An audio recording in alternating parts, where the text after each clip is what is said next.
하나님께서 홀로 영광 받으신 줄 믿습니다. 원래 잘하지만은 악기가 하나 더 동원되니까 그냥 확 달라지죠. 더 많은 악기가 동원될 줄 믿습니다. 다시 한번 격려와 감사의 박수 한번 우리 찬양대원들에게 감사합니다. 내용이 잘되고 범사가 잘되고 강건하시기를 축원합니다. 오늘 맥주 감사 주일입니다. 상반기 하나님께서 풍성하게 지켜주신 것처럼 하반기에도 하나님께서 풍성한 열매로 가정과 기업과 교회와 가정과 개인 가운데 충만하게 열리게 될 줄 믿습니다. 때가 되면 우리 동도교회도 양떼와 같이 사람의 때로 차고 넘치게 될 줄 믿습니다. 오늘 말씀 보면 예수님께서 기도에 대해서 가르칩니다. 기도, 먼저는 외식하는 자와 같이 기도하지 말라. 야 제자들아, 너희들은 저 외식쟁이들과 같이 저렇게 기도하지 말라, 그렇게 말씀합니다. 5절에서 그렇게 말씀하죠. 외식하는 자들은 어떻습니까? 사람에게 보이려고 기도한다. 하나님에게 보이려고 하는 것이 아니라 사람을 의식하면서 사람들 앞에서 폼을 잡고 뽐내고 사람들의 칭찬과 인정을 받으려고 기도한다.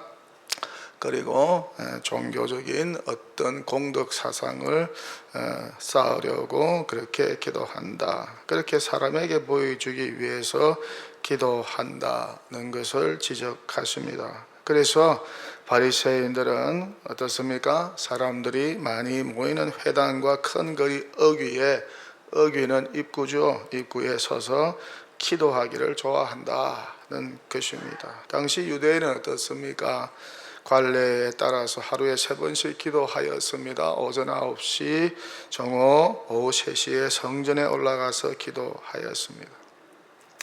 만약 외출 중에 이 기도 시간을 맞이하게 되면 길가에 서서 기도를 하였습니다. 하지만 언제부터인지 개인 경건 기도 시간에 이 목적과 순서증이 점점 변질이 되고 타락하여서 이제는 성전에도 올라가지 않고 사람들이 많이 보이는 길가와 사거리에 서서 그렇게 기도한 것입니다. 그것도 큰 소리로 또 길게 기도하게 된 것입니다. 이에 주님께서 하시는 말씀이 이렇게 기도하는 자들은 자기 상을 이미 받았다, 자기 상을 이미 받았다고 말씀하십니다. 다시 말해서 기도에 응답이 없을 것이라는 말씀입니다. 왜 그럴까요?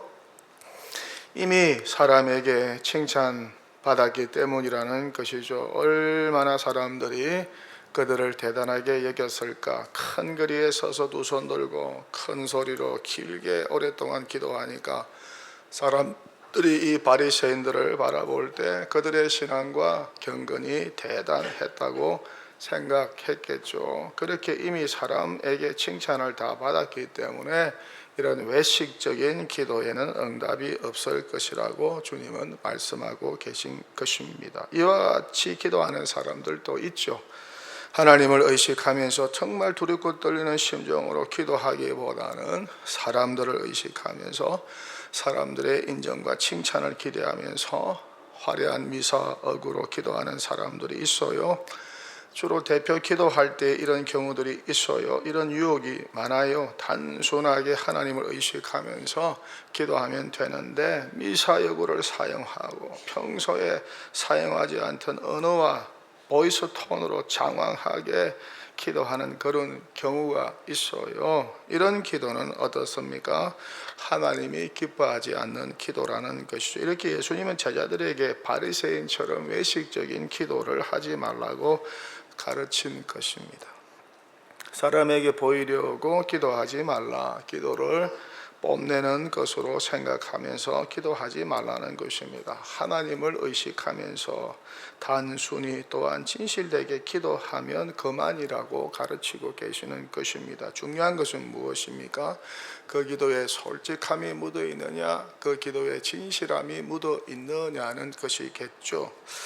대신 예수님은 이렇게 회당과 큰 거리 어귀에 서서 기도하지 말고 어디에서 기도하라고 하나요? 골방에서 엄밀한 중에 기도하라고 합니다. 야, 너희들은 골방에서 기도해라. 골방에 들어가서 문 닫고 은밀한 중에 하나님 앞에서 개인 기도하라고 합니다. 6절에서 그렇게 말씀하죠. 그렇게 기도하면 하나님께서 갚으시겠다고 하십니다. 기도한 대로 응답된다고 말씀을 하고 계십니다. 그런데 은밀한 중에 기도할 때에 조심해야 될 것이 있다고 주님께서 말씀하시죠. 이방인처럼 중언부언하면서 기도하지 말라고 합니다. 이방인처럼 중언부언하면서 기도하지 말라. 여러분, 중언부언이 무슨 뜻입니까? 성경에도 마태복음 6장 7절에 딱 한 번 나오는 말입니다. 중언부언. 이 말의 의미는요, 잡다 할 정도로 말을 길게 끌거나 아무 의미 없는 말을 거듭 반복하는 것을 뜻합니다. 다른 한글 성경 번역본 세 곳에서는 이 중언부언 기도하지 말라는 말을 빈말을 되풀이하지 말라로 번역하고 있고요. 또 다른 한 곳에서는 쓸데없는 말을 되풀이하지 말라고 기록하고 있습니다. 쉽게 말하면 쓸데없는 말 많이 하지 말고 빈말을 되풀이하지 말라는 것이죠. 그런데 당시 예수님 당시 이방인들이 이렇게 기도했다는 것이죠. 왜 이렇게 기도했을까? 일단 기도가 길어야 신이 응답한다는 그런 믿음 때문이었습니다. 기도가 신과의 관계가 아니라 덕을 쌓는 어떤 종교적인 행위로 본 것이죠. 그러니 기도가 길 수밖에 없어요. 길면 길수록 그것이 공덕이 되어서 신이 빨리 그 기도에 응답한다는 아주 이상한 그런 가르침 때문이었습니다. 그러다 보니까 어떻습니까? 기도는 주문이 되어버리고 같은 말이 반복하게 되고 나중에는 어떻습니까? 자기도 모르는 말을 엎조리면서 그냥 기도 시간을 끄는 것입니다. 그렇게 기도합니다. 그래야 신이 자기의 기도에 빨리 응답하는 것으로 믿었으니까. 이 얼마나 어리석은 일입니까? 이 얼마나 비인격적인 기도입니까? 이런 중언부언의 기도를 인격적이신 여호와 하나님은 거부하신다는 것이죠.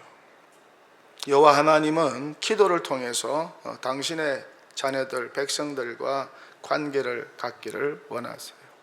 인격적으로 알아듣기 쉽게 솔직하게 기도하는 것을 원하세요. 마치 부모와 자녀 간의 대화처럼 조용히 솔직하게 대화식으로 기도해도 괜찮다고 그렇게 가르치고 있는 것입니다.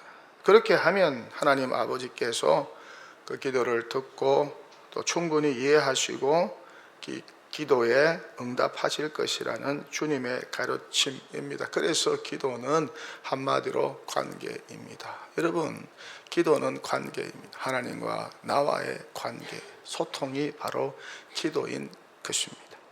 이렇게 예수님은 골방에서 진실하게 기도하라고 말씀합니다. 길지 않아도 괜찮다. 아무 상관이 없다고 말씀하세요. 기도의 길이야 어떻습니까? 하나님과 본인과의 문제겠죠. 할 말이 많으면 하나님께 할 말이 많으면 기도가 길어지겠고 하나님께 그렇게 할 말이 없으면 기도 시간이 짧아지겠죠. 아멘. 그렇지 않으면 짧아지겠죠. 그 기도 시간 가지고 하나님께서 응답의 유무를 결정하지 않으신다는 것입니다. 솔직함과 진실함이 기도 응답의 중요한 요건이라는 것을 가르치고 계십니다. 그렇다면 어떻게 기도해야 할까? 새 언약의 백성, 옛 언약의 백성과 달리 새 언약의 백성은 어떻게 기도해야 할까? 예수 제자 공동체 회원들은 다른 종교 이방인들과 달리 어떻게 기도해야 할까? 신약의 하나님의 백성들이 어떻게 해야 할까? 교회 회원들은 어떻게 기도해야 할까? 예수님을 믿고 따르는 무리와 제자들은 어떻게 기도해야 할까? 어떤 좋은 기도의 본이 없을까? 샘플이 없을까? 이에 대하여 예수님은 9절부터 19절까지 아주 좋은 기도의 예를 알려주십니다. 이렇게 기도하라고 말씀하시죠. 우리가 잘 아는 대로 주님이 가르치신 기도입니다. 다 암송하고 있는 그런 기도문이죠.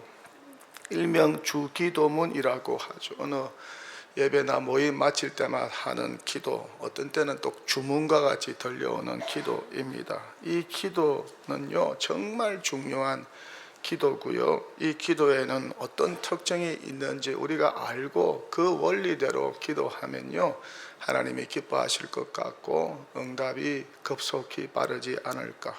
2주에 걸쳐서 이 주기도문의 특징에 대해서 좀 설교를 하도록 하겠습니다. 첫 번째 특징은요, 하나님의 이름이 거룩히 여김을 받게 해달라는 기도가 바로 이 주기도문이라는 것입니다. 9절에서 그렇게 말씀하고 있죠. 이것은 나의 행실을 통해서 하나님의 거룩하심을 나타내도록 기도하라는 것입니다. 거룩이라는 말은 여러분이 잘 알다시피 구별되다는 말이죠. 세상과 구별된 행실, 죄와 분리된 구별된 행실, 이 선하고 착한 행실을 통해서 하나님의 거룩하심을 세상 사람들 앞에서 나타내고 드러내야 한다는 그런 기도, 그 기도가 먼저라는 것입니다. 하나님의 거룩하심을 나의 행실을 통하여 드러내도록 도와주시옵소서, 그렇게 기도하라는 것이죠. 그런 기도하면 회개하지 않을 수가 없어요. 거룩하지 못한 나의 모습들이 떠오르게 되지 않습니까? 눈으로, 말로, 입으로, 귀로, 행위로 지은 죄가 기억이 나겠죠. 그래서 주님 가르치신 기도대로 하면요, 회개를 하지 않을 수가 없어요. 그렇게 기도하라는 것입니다. 이것이 주기도문의 첫 번째 우선순위라는 것이죠. 나 자신의 영광이 드러나도록 기도하지 말고 하나님의 거룩하심이 드러나도록 먼저 기도하라는 것입니다. 서두에서 살펴본 바리새인의 외식적인 기도와는 어떻습니까? 정반대입니다. 바리새인들은 하나님의 거룩과 그 영광에 대하여서는 전혀 관심이 없었어요. 자기 자랑과 수단과 방변으로, 복받는 방편으로 기도를 사용한 것이죠.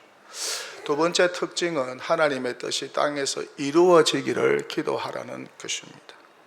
10절에서 그렇게 말씀하고 있어요. 하나님의 나라가 임하게 해달라. 이 말은 하나님의 통치와 다스림이 세상에 임하게 해달라는 간구입니다. 그렇게 하나님의 뜻이 하늘에서 이루어진 것과 같이 땅에서도 이루어지도록 기도하라는 것입니다. 나의 통치, 나의 뜻이 먼저가 아니라 하나님의 통치, 하나님의 뜻이 먼저라는 것이죠. 이 하나님의 뜻과 통치가 기도하는 기도자를 통해서 이루어지도록 기도하라는 것입니다. 그렇게 하나님의 선하시고 의로운 통치, 하나님의 거룩한 뜻을 품고 기도하라는 기도하라고 주님은 제자들에게 가르치고 있는 것입니다.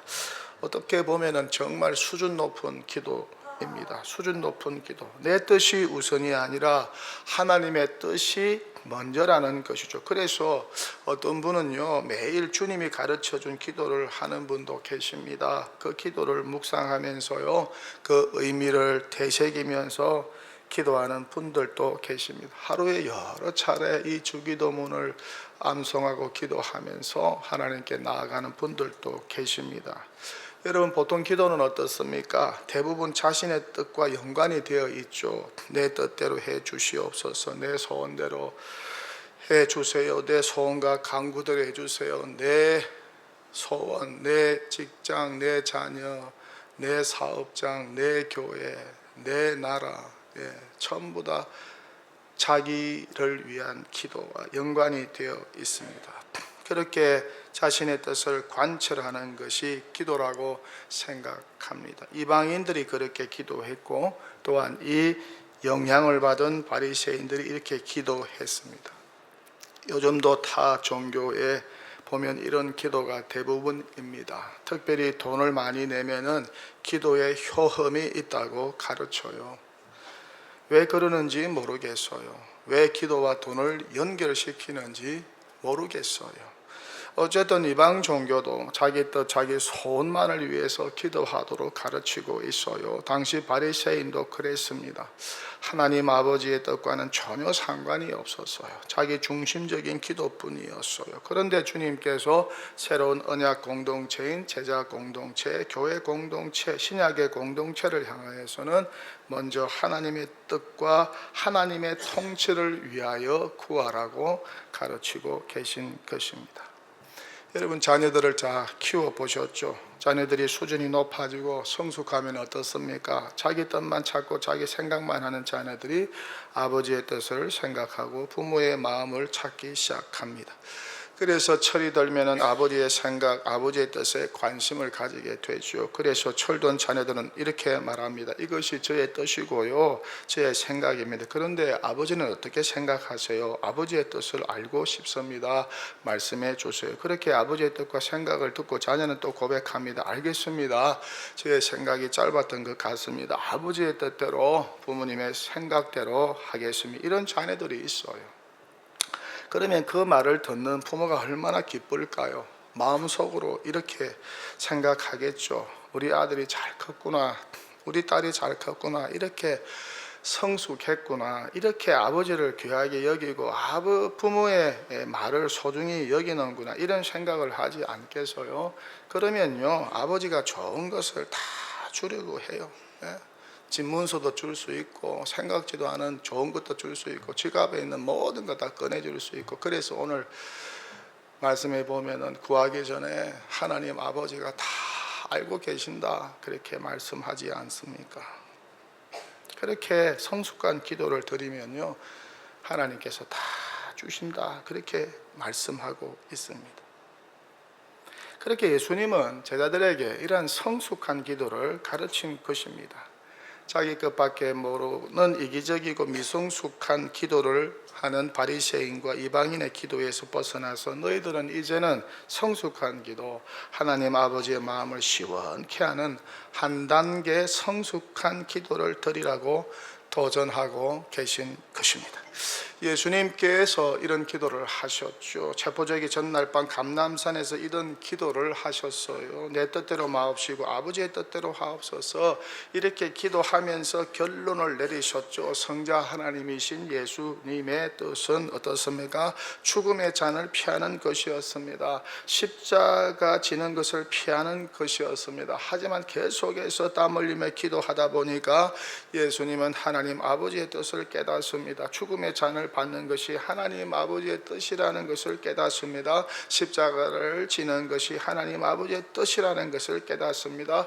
그리고 즉시 그 깨달음대로 하나님 아버지의 대로 순종하셨습니다. 이렇게 수준 높은 기도, 성숙한 기도는 어떻습니까? 하나님 아버지의 뜻을 깨닫는 기도, 하나님 아버지의 뜻대로 행하는 기도라는 것이죠. 어떤 문제가 있습니다. 그래서 골방에서 은밀하게 하나님께 기도합니다. 하나님께 상담합니다. 하나님과 논의합니다. 그리고 하나님 아버지께 묻습니다. 제 생각은 이런데 하나님 아버지 뜻은 어떻습니까? 하나님 아버지는 어떻게 생각하십니까? 이렇게 묻습니다. 하나님 아버지 어떻게 할까요? 그러면요, 성령께서 감동을 주시고 말씀이 떠오르게 하시고 생각나게 하시고 감동된 마음을 주십니다. 생각지도 않은 지혜도 주시고 아이디어도 떠오르게 하십니다. 그때 깨닫게 되는 것이죠. 이것이 하나님의 뜻이로구나. 그러면요, 얼마나 좋고 얼마나 기쁜지 몰라요. 물론 내 뜻은 거부되지만 숨겨진 하나님 아버지의 뜻을 알게 되니까 얼마나 기쁜지 몰라요. 하나님 아버지의 뜻을 알고 신앙생활하는 사람과 하나님의 아버지 뜻도 모르고 신앙생활하는 사람은 과정도 다르고 결과도 다르게 될 것입니다. 그래서 성숙한 성도는 어떻습니까? 이런 기도를 많이 합니다. 어떻게 할까요? 하나님 아버지 어떻게 하면 좋겠습니까? 그렇게 물으면서 기도한다는 것이죠. 묻고 은밀한 가운데서 하나님의 음성을 듣는 것입니다. 성령께서 은밀한 기도 중에 알려주십니다. 그래서 골방에서 드리는 은밀한 기도는 조용해야 한다는 것이죠. 방해되는 것을 차단하고 오직 하나님 아버지께만 집중해서 기도해야 된다는 것입니다. 핸드폰도 끄고 전화기도 끄고 그렇게 오직 하나님 아버지께만 집중해서 기도해야 한다는 것입니다. 내 말을 많이 하기보다는 하나님의 음성을 들으려고 집중해야 한다는 것입니다. 이 기도가 성숙한 기도, 이 기도가 하나님께서 제자들에게 원하는 기도, 이 기도가 하나님께서 교회와 성도들에게 원하는 기도라는 것입니다. 아버지 말씀하옵소서. 내가 듣겠나이다. 얼마나 멋진 기도입니까? 얼마나 성숙한 기도입니까? 얼마나 아버지께서 기뻐할 기도이겠습니까? 철이 없는 애들은요 자기 마음대로 하려고 그래요. 그러나 자네들이 철들면 아버지의 뜻을 찾게 되지 않습니까? 다윗이 이렇게 살았어요. 이렇게 기도했어요. 하나님께 그는 항상 물었어요. 어떻게 할까요? 어디로 갈까요? 올라갈까요? 말까요? 전쟁을 할까요? 말까요? 항상 그는 하나님 아버지께 물었습니다. 그렇게 하나님 아버지의 답을 받고 행동하고 순종했습니다. 그랬더니 그의 삶은 형통할 수밖에 없었고 가는 곳마다 승리할 수 있었습니다. 한 번은 다윗이 사울 왕이 죽었다는 소식을 듣습니다. 당시 다윗은 어떻습니까? 블레셋에 망명하여서 시글락이라고 하는 아주 작은 성읍의 도피 중이었습니다. 1년 4개월을 여기서 지냈습니다. 이스라엘 경내로 들어갈 수가 없었어요. 들어가면 사울 왕이 군대를 풀어서 자신을 잡아 죽이려고 하니까 10년간 이스라엘에서 도망다니다 어쩔 수 없이 블레셋 망명한 것이죠. 블레셋 왕의 장수가 되겠다고 하고 자기 수하 600 군사와 그 식소를 이끌고 시글락 성읍에 머물고 있을 때였습니다. 그런데 이때 사울 왕이 전사했다는 소식을 듣게 되죠.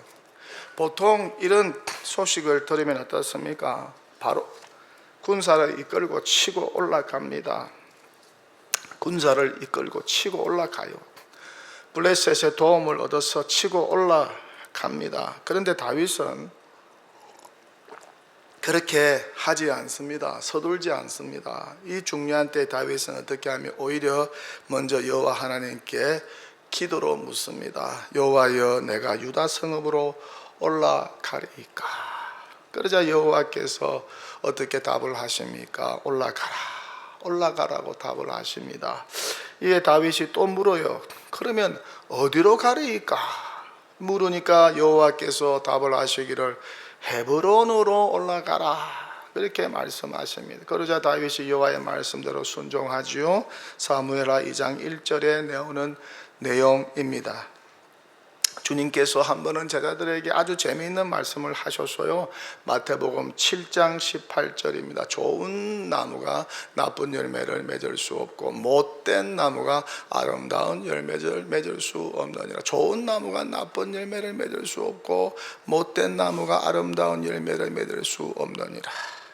이 말씀을 하시고 20절에서 이렇게 또 말씀을 하십니다. 이름으로 그들의 열매로, 나무들의 열매로 그들을 알리라. 나무들의 상태를 알리라. 좋은 나무인지 나쁜 나무인지 썩은 나무인지 안 썩은 나무인지 알게 될 것이다, 그렇게 말씀을 하십니다. 여러분 오랫동안 신앙생활 하셨고 여러분 오랫동안 기도하셨죠. 동도교회는 천마산 기도원을 소유하고 있고 천마산 기도원에서 기도를 많이 한 교회로 알려져 있습니다. 그 기도의 열매가 무엇이었나요? 최고의 열매, 최고의 기도의 열매는 무엇이어야 할까요? 인격의 열매 아니겠어요? 인격의 열매 아니겠어요? 성령의 9가지 열매가 아니겠어요? 저분이 제대로 기도하는 분이다, 그런 분은요 다 인격의 열매가 있어요. 인격적으로 얼마나 성숙한지 몰라요. 인격적으로 얼마나 변화가 있는지 몰라요. 그래서 사람이 확 달라지죠. 그런데 그런 인격의 열매가 없어요. 오랫동안 기도 생활을 했는데도, 기도원까지 올라가서 기도했는데도, 그런데 삶의 인격의 변화가 없어요. 그대로입니다. 더 나빠져요. 그러면 둘 중 하나 아니겠습니까? 기도하는 척만 했든지 위선적인 기도만 했든지 잘못된 기도를 드렸든지 아니면 가짜 기도를 드렸든지 둘 중에 하나 아니겠어요? 104세 김영석 교수님이 그의 책에서 이런 말을 합니다. 그는 독실한 기독교 신자고 개신교도입니다. 기도를 위한 기도로 그쳐서는 안 됩니다.